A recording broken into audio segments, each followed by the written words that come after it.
বাংলা সিনেমার স্বর্ণযুগের অভিনেত্রী বলা হয় শ্রীলা মজুমদারকে। আজ প্রয়াত হলেন তিনি। খবরের সূত্রে জানা যাচ্ছে বিগত ৩ বছর ৩ মাস ধরে ক্যান্সারে ভুগছিলেন অভিনেত্রী। তার প্রয়াণের খবর নিশ্চিত করেছেন তার স্বামী। বাংলা স্বর্ণযুগের অভিনেত্রীকে হারিয়ে কার্যত মুষড়ে পড়েছেন বিনোদন জগতের সকলেই। তাঁর আত্মপ্রকাশ ঘটে ১৯৮০ সালে মৃণাল সেন পরিচালিত পরশুরাম ছবির হাত ধরে।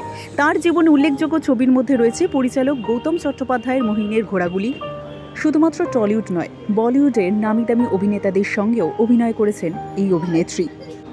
অভিনেত্রী শ্রীলা মজুমদারের প্রয়াণে কি বললেন ঋতুপর্ণা সেনগুপ্ত, শুনে নেওয়া যাক। আমার দিদি চলে গেল, কিন্তু মনে হয় না এটা বলতে পারবো আমি কখনো যে আমার দিদি চলে গেছে। কারণ আমার দিদি এতটাই শক্তি যে সে সবসময় আমার মধ্যে, আমার ভেতরে শক্তি যোগায় সবসময়।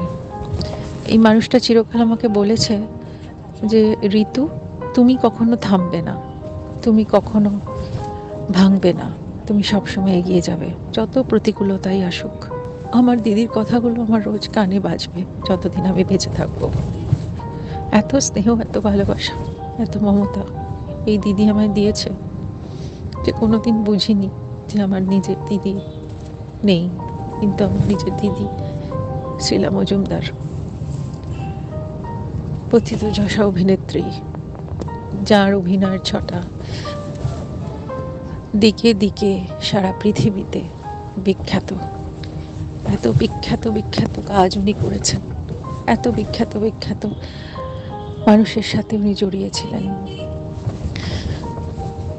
প্রত্যেকটি ইন্টারন্যাশনাল ডিরেক্টরের সাথে ওনার কাজের নজির রয়ে গেছে। আমি খুব ক্ষুদ্র ওনাকে, ওনার ব্যাপারে কিছু বলার জন্য, কিন্তু একটা কথাই বলতে পারি, শ্রীলা মজুমদারের মতো অভিনেত্রী আমাদের চিত্রজগতে বিরল। শ্রীলা মজুমদার একটাই ছিলেন, থাকবেন, এবং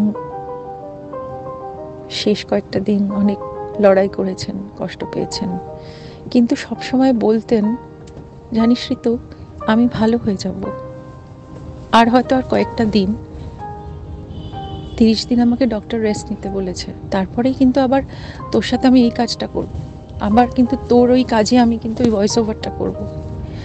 শোন, আমাদের কিন্তু বাইরে অনেক কাজ করতে হবে, আমাদের কিন্তু এই অনুষ্ঠান করতে হবে। কত অনুষ্ঠান করেছি একসাথে, কত ছবি করেছি একসাথে।